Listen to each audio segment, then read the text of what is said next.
지난 시간 우리가 이제 누가복음 16장에 있는 말씀을 토대로 해서 불의한 청지기, 부자와 나사로의 이야기를 예수님의 교훈을 보았습니다. 예수님께서는 이 두 개의 이야기를 통해서 재물, 그 만몬을 어떻게 대해야 하는지, 그리고 미래를 어떻게 준비해야 하는지를 우리에게 말씀해 주셨습니다. 그것은 한마디로 말하면 그 만몬으로 미래를 준비하는데 하나님을 위해서, 그리고 가난한 사람들을 위해서 사용하라는 것입니다. 그러면 하나님께서 갚으실 것이라고 약속하셨습니다. 이제 17장 오늘 우리가 읽었는데요, 역시 제자들을 향한 가르침이 계속되고 있습니다. 아마도 예수님께서 이 가르침을 주실 때의 시점은 십자가를 지기 한 넉 달 정도 남겨놓은 시점일 겁니다. 예수님이 이제 십자가를 지기에 앞서서 예수님이 십자가를 지는 시점이 봄이거든요. 그럼 그로부터 넉 달 전이면 언제쯤이죠? 겨울철쯤 되겠죠. 그래서 이제 가을철에서 겨울철로 넘어가는 시점에서 주님이 이제 제자들을 가르칩니다. 제자들을 가르치는 장소는 어디일까요? 베레아라고 하는 곳입니다. 여러분, 사도행전에 나오는 베레아와는 다른 곳입니다. 사도행전에 나오는 베레아는 마케도니아, 유럽 지방의 유럽 지역에 있는 지역, 그 베레아이고, 이 베레아는 유대, 이스라엘 안에 있는 요단강 근처에 있는 지역입니다. 어쨌든 이 베레아 지역에서 예수님께서 제자들을 가르치십니다. 예수님이 예루살렘에 들어가셨다가 예루살렘에서 나오셨어요. 왜냐하면 유대인들과 충돌했기 때문입니다. 그래서 이제 충돌했기 때문에 조금 나와서 제자들과 함께 시간을 보내면서 마지막 남은 몇 달의 시간 동안 열심히 제자들을 가르치려고 하십니다. 예수님이 떠날 때에 남은 제자들이 어떻게 주의 사역을 감당해야 할지, 어떻게 주님의 제자로의 삶을 걸어가야 될지를 가르치시는 겁니다. 예수님이 항상 끝까지 제자들과 함께 있지 않을 것이기 때문에, 여러분, 제자들이 예수님이 떠나고 난 다음에 그들이 홀로 남았을 때에 신앙생활을 잘 감당하고 주의 사역을 잘 받들어갈 수 있도록 이제 가르치시는 것이 주님의 목적입니다. 바로 17장 역시 제자들에게 주시는 가르침입니다. 그래서 제목을 제자의 길에 대한 가르침이라고 이제 하는 제목으로 저희가 함께 나누고자 합니다. 오늘 말씀 보면 예수님이 오늘 제자들에게 4가지 가르침을 주고 있는 것을 봅니다. 아주 중요한 가르침입니다. 하나하나 다 중요한데요, 여러분, 하나하나 살펴보겠습니다. 그 첫 번째 가르침부터 보겠습니다. 이 첫 번째 가르침, 실족함에 대한 가르침입니다. 17장 1절, 예수께서 제자들에게 이르시되 실족하게 하는 일이 없을 수는 없으나 그렇게 하게 하는 자에게는 화로다. 여러분, 실족한다는 말이 뭘까요? 발이 빠지는 거죠. 발이 빠지는 겁니다. 발이 진흙탕에 빠지는 겁니다. 그래가지고 진흙탕에 빠져가지고 엉망진창이 되는 것입니다. 한마디로 말하면 죄를 지어서 떨어지는 것입니다. 믿음에서 떨어지는 것입니다. 신앙생활을 끝까지 감당하지 못하고 중간에 포기하는 것을 이야기하는 것입니다. 제자들이 신앙생활을 끝까지 잘 감당해야 될 텐데 끝까지 잘 감당하지 못하고 중간에 어디서인가 중간에 떨어져가지고 결국 타락하고 범죄하고 주님을 떠나는 것을 지칭하는 것을 말하는 표현입니다. 사실 여러분, 우리가 신앙생활을 시작했으니 끝까지 가지면 얼마나 좋겠습니까? 신앙생활을 끝까지 잘 감당하면 얼마나 좋겠습니까? 그러면 저도 기쁘고 여러분 자신도 기쁠 겁니다. 저도 보람을 느낄 것입니다. 왜냐하면 제가 열심히 가르친 결과 신앙생활을 잘했다고 하니 기쁠 겁니다. 제가 나중에 하늘나라에 먼저 가서 여러분들이 오기를 기다리고 있다가 여러분을 만나면 얼마나 제가 기쁘겠습니까? 그런데 제가 하늘나라에 갔습니다. 그런데 누가 안 보이면 참 마음이 답답하고 안타까울 겁니다. 저희가 이제 은사 목사님을 이제 가끔 찾아뵙습니다. 저희 명절 때가 되면 찾아뵙잖아요. 제가 어릴 때 제주도에서 저를 가르쳤던 목사님이 계시잖아요. 이제 나이가 80이 넘으셨습니다. 그런데 그분 찾아가면 항상 이야기하세요. 누구는 신앙생활 잘하고 있고, 누구는 신앙생활 잘하고 있고, 누구는 교회 안 나가고 있고, 누구는 떠나가지고 생활하고 있고, 누구는 뭐 하고 있고, 이런 이야기를 계속 하세요. 했던 얘기 또 하세요. 봄에 들은 얘기를 또 다음에 가면 또 얘기하세요. 누구는 어떻게 하고, 누구는 어떻게 하고. 그의 마음속에 걸리는 겁니다. 내가 저 사람들을 위해서 열심히 내가 현역에 있을 때 열심히 최선을 다해서 가르쳤다는 것만 그들이 커서 머리가 돼서 어른이 되고 나니까 교회 떠난 놈도 있고 신앙생활 잘하는 놈도 있고 또 지금도 신앙생활 열심히 잘하는 성도들도 있고 그런 생각이 그런 말씀을 하시는 겁니다. 여러분. 아마 저도 그럴 거라고 생각이 듭니다. 물론 현역에 있는 저도 마찬가지입니다. 우리 교회를 거쳐가신 분들 저에게 말씀을 듣다 가신 분들이 꽤 여럿 있습니다. 저에게 세례를 받으신 분도 꽤 여럿 있습니다. 그런 건데 끝까지 다른 교회로 옮겨가서 신앙생활을 잘하고 있으면 그나마 다행인데 여러분 떠나서 신앙생활 안 하시는 분도 있습니다. 그분들의 이야기를 간간히 들으면 참 마음이 무너지고 마음이 아픕니다. 그런데 오늘 말씀 보면 뭐라고 얘기했어요? 실족하게 하는 일이 없을 수 없다. 실족하게 하는 일이 있다는 겁니다. 실족할 수밖에 없는 일들이 있다는 거예요. 사람들은 끝까지 신앙생활 못하고 중간에 실족할 수밖에 없는 일들이 있다는 겁니다. 있다는 겁니다. 걸려 넘어지는 거죠. 어떻게 실족합니까? 여러분, 자기 욕심 때문에 실족합니다. 자기 마음 때문에 실족합니다. 자기가 자기 때문에 실족합니다. 뭐가 성이 안 차고 내가 뭐가 부족하고 내가 욕심이 좀 갖고 있는데 그게 안 채워지고 내가 문제가 있는데 문제가 해결되지 않으면 결국 실족하는 겁니다. 어떤 유혹을 받아서 무너지는 겁니다. 물질의 유혹이든지 사람의 유혹이든지 어떤 유혹을 받아서 그것 때문에 무너지는 겁니다. 실족하는 일이 있는 거예요. 실족하게 하는 일이 있는 겁니다. 그런데 오늘 말씀의 이야기는 뭐예요? 실족하는 일이 있는데 외부에 의해서 다른 사람에 의해서 실족하는 일이 생긴다면 그 얘기입니다. 자, 실족하게 하는 일이 없을 수는 없으나 있다는 거죠. 있을 수 있다는 거죠. 그런데 뭐예요? 그렇게 하게 하는 자에게는 여러분 그렇게 하게 하는 자에게는 이게 실족한 자에게는 이렇게 이야기하지 않았어요? 실족한 사람에게는 화가 있다 이렇게 하지 않았어요? 실족하게 하게 하는 자에게는 실족하게 하게 하는 자에게는 이게 뭐죠? 다른 사람을 실족하게 만드는 사람인 겁니다. 다른 사람을 걸려 넘어지게 하는 사람입니다. 자기가 자기 욕심에 끌려서 넘어지는 게 아니고 다른 사람을 실족하게 만드는 거예요. 실족하게 만드는 사람에게는 뭐예요? 화가 있다는 겁니다. 화가 있다는 거예요. 화라는 게 저주가 있다는 거예요. 저주가 있다는 겁니다. 여러분, 그러면서 2절 이야기합니다. 그가 이 작은 자 중에 하나를 실족하게 할진대 차라리 연자 맷돌이 그 목에 매여 바다에 던져지는 것이 나으리라. 여기 보면 작은 자라고 했어요. 작은 자. 어린아이일 수 있습니다. 신앙적으로 약한 사람일 수 있습니다. 그 약한 사람을 어떻게 해요? 실족하게 만드는 거예요. 그 사람이 죄를 지어서 잘못된 길로 가게 만드는 거예요. 그런 사람, 다른 사람을 실족하게 만드는 사람, 그 사람에게는 저주가 있을 텐데 얼마나 저주가 심하냐 하면 차라리 연자 맷돌에 목에 매여서 그냥 물에 빠져 죽는 게 낫다는 거죠.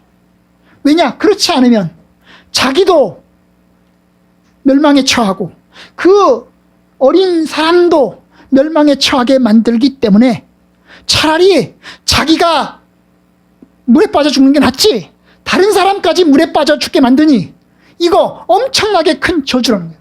엄청나게 큰 심판을 받을 거라는 거예요. 다른 사람을 실족하게 만드는 사람은 하나님의 무서운 심판을 받을 거라는 거예요. 이것이 주님이 주시는 경고입니다. 주님이 주시는 경고예요. 다른 사람을 실족하게 만드는 것에 관한 이야기입니다. 누구에 대한 이야기일까요? 바로 제자들, 선생님들에 관한 이야기인 것입니다. 야고보서의 3장 1절에 이런 말을 합니다. 형제들아, 너희는 선생된 우리가 더 큰 심판을 받을 줄 알고 선생이 많이 되지 말라. 선생된 우리가 더 큰 심판을 받을 것이다. 그러니까 선생 되려고 애쓰지 마라. 선생은 막중한 책임과 막중한 의무를 가지고 있다. 하나님의 사람들을 올바른 길로 인도해야 될 책임을 가지고 있다. 그런데 만약에 그 책임을 감당하지 못하면 하나님 앞에 더 큰 책임, 더 큰 심판을 받게 될 것이다. 여러분, 그것이 주님의 말씀입니다. 주님께서는 주님의 제자들이 이제 앞으로 다른 사람을 키우고 다른 사람을 세울 선생들이 될 거라는 걸 예상하고 계십니다. 다른 사람을 돌봐야 되고 교회를 세워야 되고 교회의 지도자가 되어야 되고 하나님의 말씀으로 세우는 사람이 되어야 할 것을 이야기하는 겁니다. 그러니까 너희 제자들아, 너희들이 선생이 되면, 너희들이 지도자가 되면 다른 사람을 실족하는 일을 하지 마라. 다른 사람이 실족당하게 하지 말아라. 여러분, 어떻게 다른 사람이 실족합니까? 가장 일반적인 것이 다른 사람을 잘못 가르치는 겁니다. 소경이 소경을 인도하면, 맹인이 맹인 인도하면 둘 다 구렁텅에 빠진다고 하지 않았어요? 여러분, 지도자는 올바른 것을 가르쳐야 돼요. 하나님의 말씀대로 올바른 것을 가르쳐야 돼요. 그들이 하나님의 진리에 따라서 살아갈 수 있도록, 성도들이 하나님의 말씀에 따라서 살아갈 수 있도록 가르쳐야 돼요. 그것이 교사의 책임이에요. 교사의 책임. 제가 오래전에 해남에서 가르쳤던 청년이 있습니다. 물론 우리 한은순 씨도 중학교 다닐 때 해남에서 제가 가르쳤잖아요. 그래서 신앙생활 잘 해가지고 커서 지금도 신앙생활 하고 있으니까 얼마나 기쁩니까? 찾아왔으니 얼마나 기뻐요. 그런데 한 청년이 있습니다. 그런데 그 청년은 제가 열심히, 정말로 열심히 하나님 말씀을 가르쳤습니다. 그런데 나중에 결혼을 잘못해가지고 구원파에 있는 자매와 결혼했던 거예요. 해남에 있을 때는 결혼 안 해서 총각이었어요. 그래서 성경 말씀을 열심히 가르쳤어요. 그런데 광주에 나와가지고 농사를 짓다가 농사가 잘 안 돼가지고 광주로 나온 것입니다. 광주로 나왔는데 광주에서 누나가 이제 이 피아노 학원을 하고 있었어요. 그런데 그 누나가 여자를 소개를 한 거예요. 자기 남동생을 위해서. 여자를 소개를 한 겁니다. 근데 소개했는데 하필이면 그 자매가 구원파에 있는 여자였던 거예요. 그래가지고 어떻게 됐냐? 결국 그 형제도 구원파에 빠졌습니다. 구원파에 빠졌어요. 그리고 나서 이제 몇 년 있다가, 오래전 이야기입니다. 몇 년 있다가 만났습니다.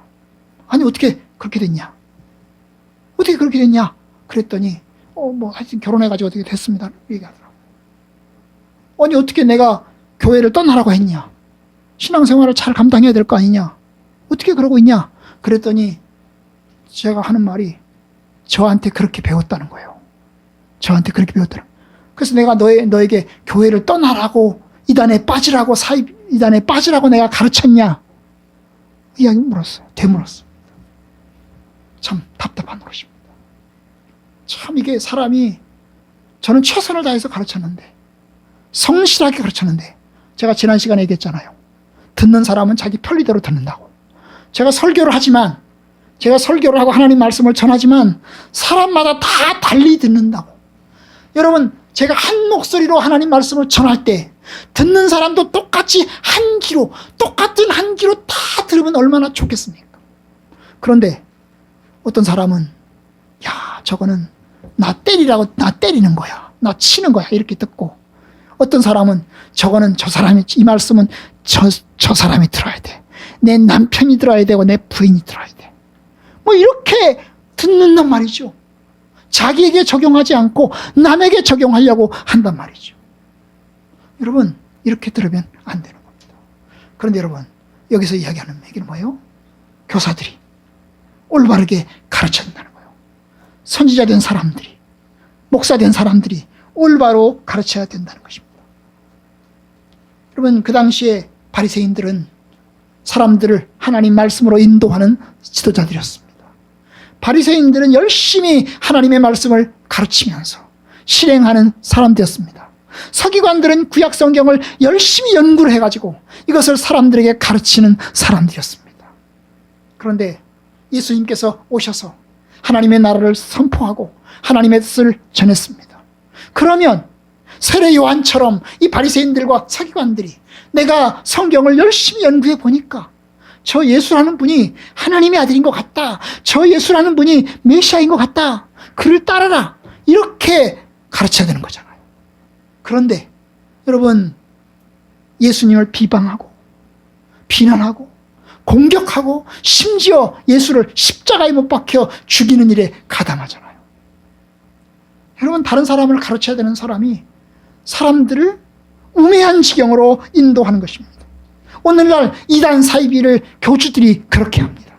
많은 젊은이들과 많은 사람들을 진리 가운데로 인도한답시고, 성경을 가르친답시고, 하나님의 뜻대로 살게 한다고 가르친답시고, 온갖 잘못된 가르침과 사이비적인 가르침을 가르치는 것을 봅니다. 그게 통일교고, 그게 신천지고, 그게 여호와의 증인들입니다. 여러분, 바른 진리로 인도해야 될 책임을 가진 사람들이 말과 행동을 통해서 올바르게 가르치고 진리 가운데로 인도해야 되는 겁니다. 그렇지 않으면 맹인이 맹인을 인도하는 거죠. 또 여러분, 가르침도 중요하지만 지도자는 삶도 중요한 겁니다. 행실도 중요한 겁니다.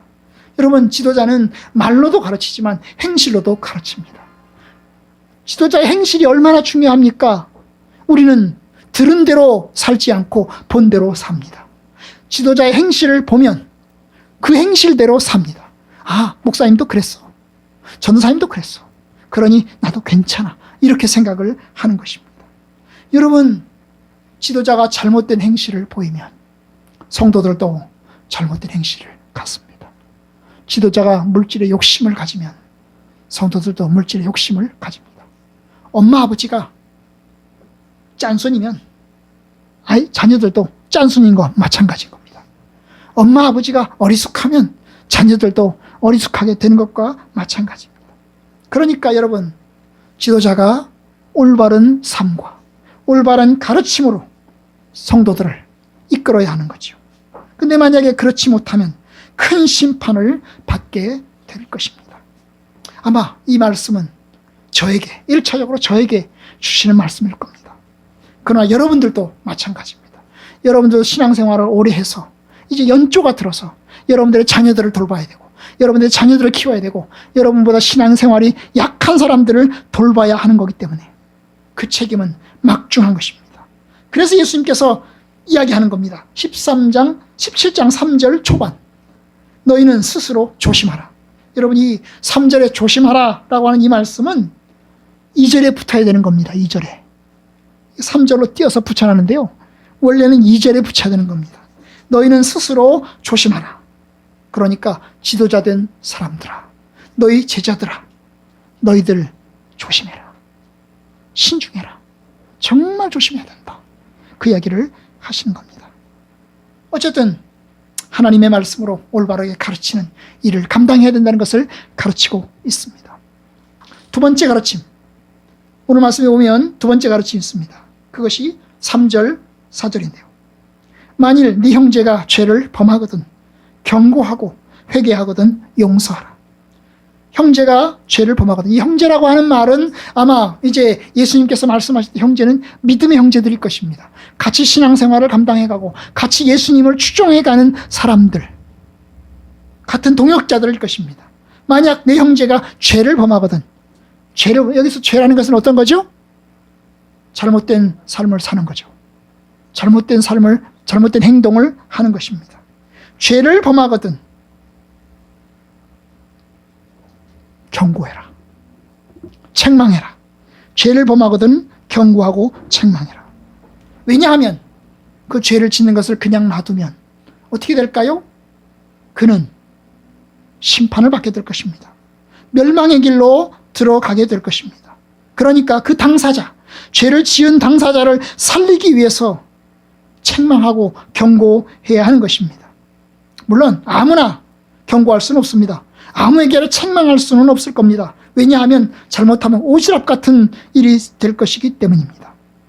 사랑하는 마음도 있어야 되고 또 지혜도 필요할 것입니다. 쉽지 않습니다. 어쨌든 어렵습니다. 그런데 그 사람이 나에 대해서 죄를 지었다면, 나에게 죄를 지었다면, 근데 그 사람이 깨닫지 못하고 있습니다. 그럼 어떻게 하라는 겁니까? 책망하라는 거죠. 경고하라는 겁니다. 너 죄를 지었다. 너 잘못했다. 너 깨우쳐야 된다. 라고 가르쳐야 한다는 것입니다. 가르쳐야 됩니다. 왜냐하면 그 사람을 살리기 위해서입니다. 근데 그 다음 이야기합니다. 그런데 경고하고 회개하거든 어떻게 하라고요? 용서하라. 그 사람이 잘못했다고 내가 잘못했습니다. 내가 반성합니다. 내가 정말 잘못했습니다. 라고 말하면 용서하라는 겁니다. 용서하라. 여러분, 용서라는 게 뭐죠? 용서하는 게 뭐죠? 덮어주는 거죠. 그리고 잊어버리는 겁니다. 그 사람의 잘못을 덮어주고 기억조차 하지 않는 겁니다. 잊어버리는 겁니다. 그냥 완전히 깡그리 그 사람의 잘못을 기억하지 않는 겁니다. 그 사람의 잘못에 대해서, 그의 삶에 대해서 그에게 책망도 하지 않고, 그에게 혼내지도 않고, 그를 때리지도 않고, 내쫓지도 않고, 그냥 배제하지도 않고, 여전히 가까운 형제로 놔두고, 여전히 가까운 사람처럼, 여전히 어제처럼 똑같이 지내는 것을 용서라고 합니다. 예수님은 그 사람을 용서하라고 말합니다. 그 사람이 잘못했다고 반성하면, 회개하면 용서하라는 겁니다. 용서하라는 겁니다. 우리가 쓰는 말이 있습니다. 잊지 말자 6.25. 여러분, 잊지 말자 6.25는 용서입니까? 아닙니까? 용서가 아닙니다. 용서가 아니에요. 잊지 말자 6.25. 절대로 내가 죽기 전에 내 눈에 흙이 들어갈 때까지는 내가 기억하겠다. 그건 용서한 게 아닙니다. 그건 용서한 게 아니에요. 여전히 분노하고 있고, 여전히 미워하고 있는 겁니다. 그런데 예수님은 용서하라는 겁니다. 용서하라. 마음에 담아두지 말고, 기억하지 말고, 다 잊어버리라는 거예요. 잊어버려라. 얼만큼 용서하라는 겁니까? 4절. 만일 하루에 7번이라도, 하루에 7번이라도, 하루에 한 번씩 7일 동안 7번이 아니고 하루에 7번이라도 내게 죄를 짓고, 얼마나 어리석고 무식한 사람이에요. 하루에 7번이나 똑같은 죄를 지으니 이게 얼마나 어리석고 연약한 겁니까? 그런데 하루에 7번이라도 내게 죄를 짓고 7번 내게 돌아와 내가 회개하노라 고백한다면, 그렇게 말한다면, 내가 잘못했다라고 이야기한다면 너는 용서하라. 너는 용서하라. 회개한다면 용서하라. 7번이라도 회개한다면 7번이라도 용서해라. 무한정 용서겠죠. 하나님께서 용서의 가르침을 주시는 겁니다. 너희들이 교회 지도자로서 사람들을 세울 텐데, 어떤 사람들이 죄를 지으면, 그런데 그 사람들이 반성한다면 그들을 용서해라. 하루에 7번이라도 용서해라. 그런데 여러분, 회개하지 않는다면요, 잘못했다고 반성하지 않는다면요, 여러분, 회개하지 않으면, 반성하지 않으면 용서할 수가 없습니다. 용서하고 싶어도 용서할 수가 없습니다. 어떤 사람은 내가 용서해달라, 내가 잘못했다라고 이야기합니다. 하지만 겉은 잘못했다고 반성하는데 속은, 실제로는 반성하지 않을 수도 있습니다. 여러분, 참 복잡하죠. 그런데 그거조차 책망하고 고치도록 해야 합니다. 어쨌든 여기서의 회개는 참된 회개를 이야기합니다. 내가 잘못했어. 내가 정말로 잘못했습니다. 그러면 용서하라. 우리 부모는 어린아이들이 잘못했을 때 혼을 냅니다. 그리고 그들이 반성하면 용서합니다. 정말 밉습니다. 얼굴도 보고 싶지 않습니다. 그런데 반성하면 용서합니다. 용서합니다. 어제 똑같은 일을 오늘 또 합니다. 그래도 또 반성합니다. 그러면 용서합니다. 아직 어려서 그러거니, 아직 부족해서 그러니, 그러면서 용서합니다. 바로 이것이 두 번째 가르침이에요. 죄를 지었을 때 경고하고 책망하고 잘못했다고 반성하면 용서하라. 이것이 두 번째 가르침입니다. 세 번째 가르침은 뭘까요?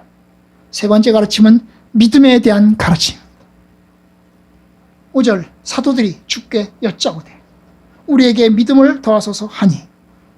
여러분, 1절에서는 제자들에게 라고 했습니다. 그런데 5절에 와서는 사도들이 라고 이야기합니다. 같은 뜻입니다.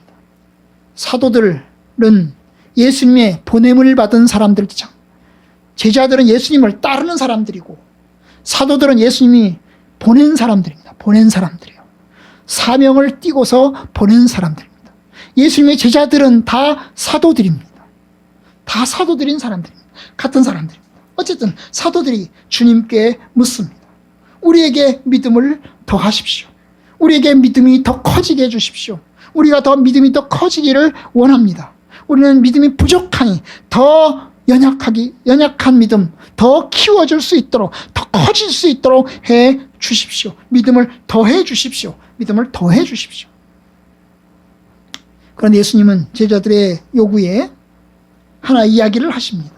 6절, 너에게 겨자씨 한 알만한 믿음이 있었더라면 이 뽕나무더러 뿌리가 뽑혀 바다에 심교라 하였을 것이요 그것들이 너에게 순종하였으리라.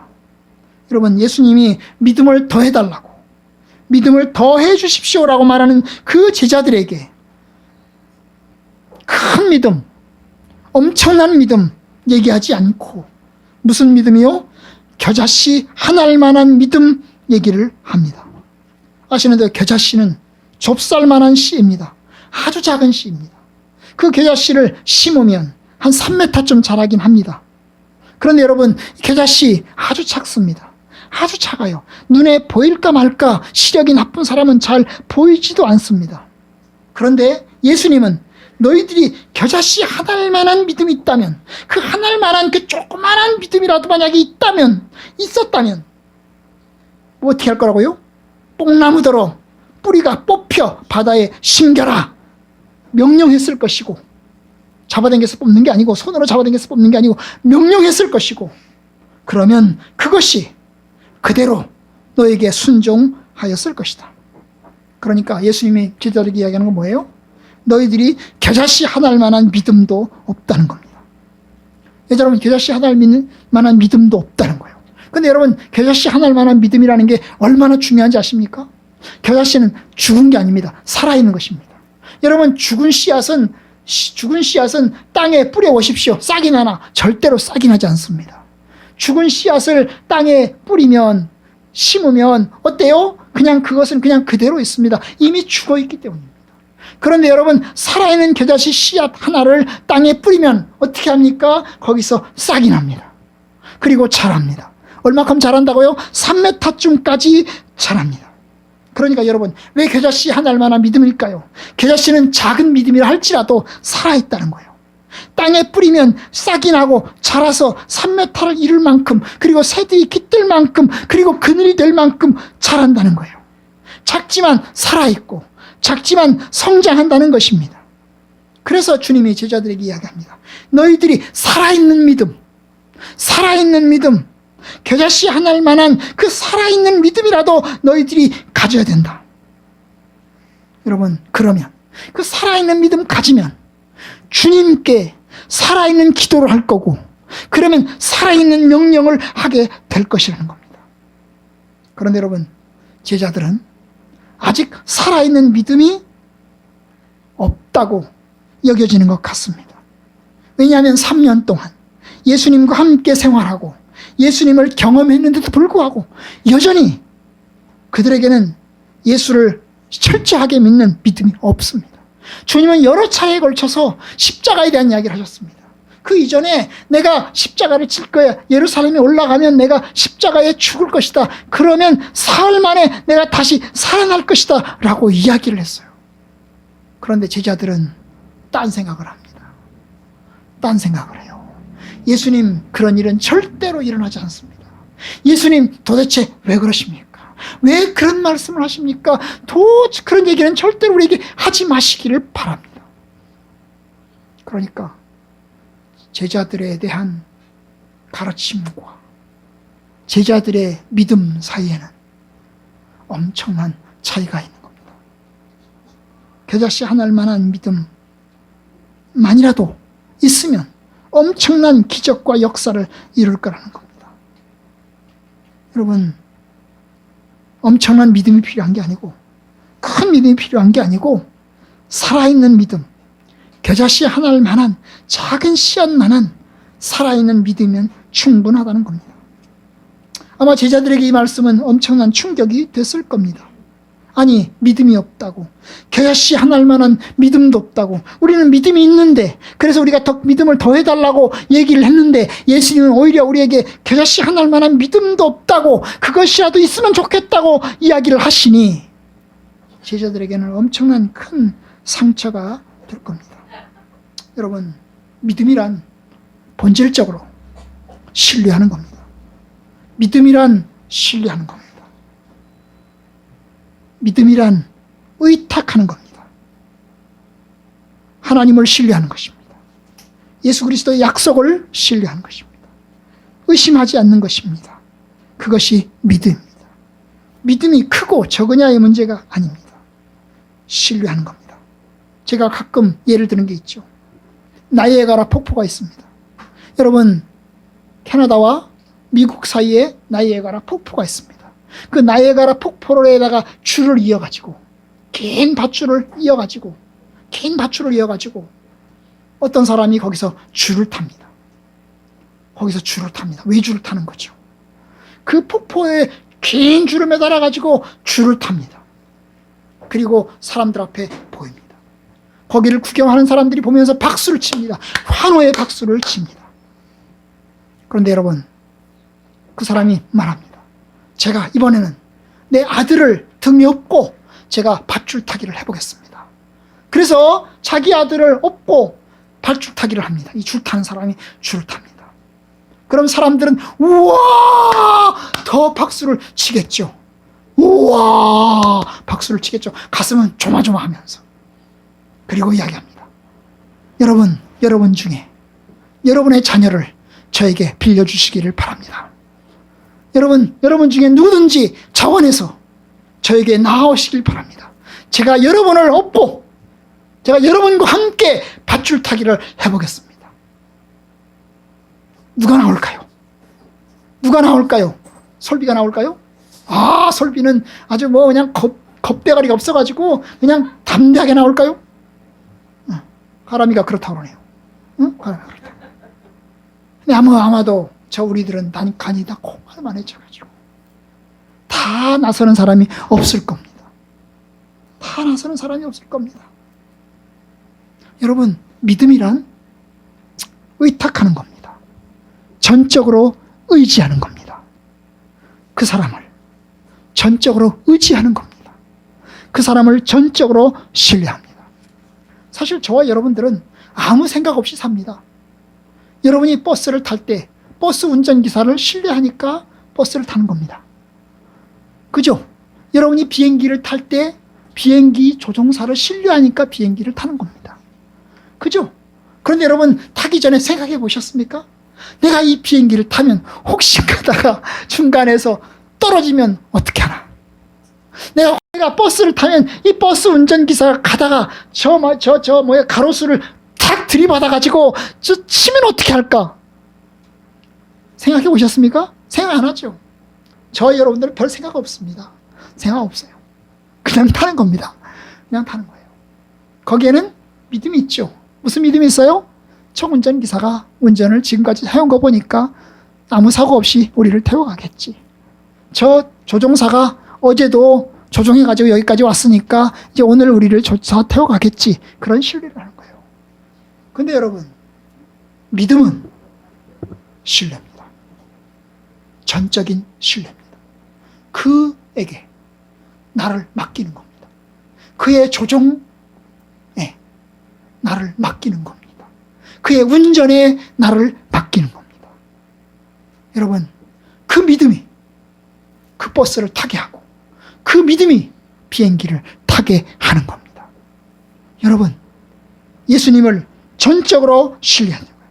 지적인 동의가 아니고 내 삶을 맡기는 겁니다. 거기에 올인하는 것입니다. 나에겐 다른 길이 없습니다. 오직 그분만이 나의 길입니다. 그분만이 나의 생명입니다. 이것이 믿음입니다. 너희들 겨자씨 하나를 위한 믿음 가져라. 나를 전적으로 신뢰해라. 나를 신뢰해라. 하나님을 신뢰해라. 그리고 하나님을 바라봐라. 이것이 주님이 가르친 세 번째 믿음에 대한 가르침입니다. 마지막 네 번째 가르침 봅시다. 네 번째 가르침은 뭡니까? 네 번째 가르침은 종의 의무에 대한 가르침입니다. 종의 의무에 대한 가르침이에요. 7절부터 봅시다. 너희 중 누구에게 밭을 갈거나 양을 치거나 하는 종이 있어. 종이 있어. 밭에서 돌아오면 그대로 곧 와 앉아서 먹으라 말할 자가 있느냐. 도리어 그대로 내 먹을 것을 준비하고 띠를 띠고 내가 먹고 마시는 동안 수종 들고 너는 그 위에 먹고 마시라 하지 않겠느냐. 명한다고 하였다고 종에게 감사하겠느냐. 여러분, 그 당시에 노예들을 생각하시면 됩니다. 여러분, 그 당시에 노예들은 아침부터 저녁까지 뼈 빠지게 일했습니다. 주인들은 빈둥빈둥 놀았습니다. 주인들은 밖에 나가서 사교 생활을 즐겼습니다. 그런데 노예들은, 머슴들은 아침부터 새벽까지, 밤까지 뼈 빠지게 일했습니다. 그 뼈 빠지게 일하고 온 머슴 노인에게 수고했다. 내가 너를 위해서 밥 해놨으니까 와서 먹어라. 내가 너를 대접한다. 그렇게 하냐 그 말입니다. 그렇게 안 한다는 거죠. 오히려 그 노예들은, 머슴들은 뼈 빠지게 일하고 와서는 또 뭘 해야 됩니까? 음식 준비를 또 해야 됩니다. 밭에 나가서 일하고 와서는 또 다시 주인을 위한 음식 준비를 또 해야 합니다. 그리고 주인이 다 먹을 때까지 기다려야 됩니다. 주인이 먹을 때까지 기다려야 됩니다. 그리고 어떻게 합니까? 주인이 먹고 나면 그 다음에 나중에 먹는 겁니다. 그 먹고 나면 설거지는 누가 하죠? 설거지 역시 머슴들이, 노예들이 해야 되는 겁니다. 여러분, 시키는 대로 하는 게 노예입니다. 시키는 대로 다 했다고 해서 칭찬하고 감사하겠냐 그 말입니다. 그렇지 않다는 거죠. 언제나 노예들은 처음부터 끝까지 일을 해야 합니다. 밭에서 일하고 난 다음에는 또 집안일을 해야 합니다. 밤새도록 일을 해야 합니다. 우리가 옛날 드라마를 보면 여러분, 왕궁에서 일하는 하인들을 보십시오. 왕궁에서 일하는 시녀들을 보십시오. 그들에게 자유가 있습니까? 자유가 없습니다. 여러분, 그 왕궁에서 시녀들은 왕이 잠잘 때도 잠 안 자고 지키고 있어야 됩니다. 물론 실제로는 그들도 휴가 지내고 그들도 뭐 자유시간 있긴 합니다만은, 여러분, 그 머슴들, 그 종들이, 그 시녀들이, 여러분, 그 알랑방구 끼는 거 보십시오. 자기 왕을 위해서, 왕비를 위해서 아주 좋은 말 자기 위해서 알랑방구를 끼는 걸 보십시오. 얼마나 눈치를 봅니까? 오늘날 그런 일이 있으면 그건 갑질하는 겁니다. 오늘날 그런 사장이나 그런 사람이 있으면, 그런 상관이 있으면 바로 고발될 겁니다. 매스컴에 나올 겁니다. 갑질했다고. 그런데 여러분, 그 당시에 노예들은 정말로 비참했습니다. 하인과 노비들 그랬어요. 자기 삶이라는 게 전혀 없었습니다. 쉼이라는 게 없었어요. 가라 하면 가고, 오라 하면 오고, 자라 하면 자고, 자지 말라 하면 자지 않아야 했습니다. 그런데 바로 주님께서 이야기하는 겁니다. 10절, 이와 같이 너희도 명령 받은 것을 다 행한 후에 이르기를 우리는 무익한 종이라 우리가 하여야 할 일을 한 것뿐이라 할지니라. 주님이 말씀하시는 것은 뭡니까? 너희들도 그 하인들처럼, 그 머슴들과 그 종들처럼, 그 노예들처럼 너희들도 명령받은 것 감당하고, 다 했다고 해서 칭찬받는 거 기대하지 말고, 다 했다고 해서 고맙다고 수고했다고 하는 말 듣는 거 기대하지 말고, 오히려 우리는 할 일을 한 것뿐입니다 라고 겸손하게 말하는 겁니다. 여러분, 하나님을 위해서 한 것에 그것은 마땅히 한 일이고, 마음과 뜻을 다하여 하나님을 사랑하는 것, 계명을 지키는 것, 당연히 할 일을 한 것입니다 라고 고백하라는 겁니다. 물론 하나님의 칭찬이 없다는 것이 아닙니다. 하나님의 상급이나 하나님의 보상이 없다는 것이 아닙니다. 하나님을 섬긴 것에 하나님은 기억하고 하나님이 갚으실 겁니다. 달란트를 받아서 최선을 다해서 섬기고 남긴 이들에게 주님이 칭찬하실 겁니다. 잘하여도다 충성된 종아, 네가 작은 일에 충성하였으니 내가 많은 것을 맡기리니 주인의 즐거움에 참여할지어다. 여러분, 하나님께서 칭찬하실 겁니다. 상 주실 겁니다. 집사의 직분을 잘한 자에게는 아름다운 지위와 그리스도 안에는 믿음의 큰 담력을 얻느니라. 하나님은 결코 악덕 고용주가 아니십니다. 하나님은 주의 성도들이 하나님을 섬기고 주를 섬기고 헌신한 것에 대해서 모른 채 하지 않으십니다. 다 기억하시고 다 갚으실 것입니다. 고난받는 성도들에게는 하나님의 위로와 안식으로 갚으실 것입니다. 주님이 말씀하셨죠. 부자 청년에게 이야기했어요. 모든 것을 팔아 가난한 자에게 나눠주라. 그러면 하늘에서 보화가 내게 있을 것이다. 그런데 부자가 그냥 돌아갔습니다. 제자들이 말했습니다. 예수님, 우리가 모든 것을 버리고 주님을 따랐습니다. 우리는 무엇을 얻겠습니까? 그럴 때 주님 말씀하셨습니다. 나를 위해서 전토를 벌인 자마다 여러 배를 받고 또 영생을 상속하리라 약속하셨습니다. 여러분, 주님을 섬기는 것 전혀 공짜가 없습니다. 하나님을 섬기는 것에는 하나님이 다 갚으십니다. 아멘? 아멘. 하나님이 다 갚으십니다. 여러분이 주님을 섬긴 것 하나님이 다 기억하셨다가 하나님이 마지막 날에 다 갚으실 겁니다.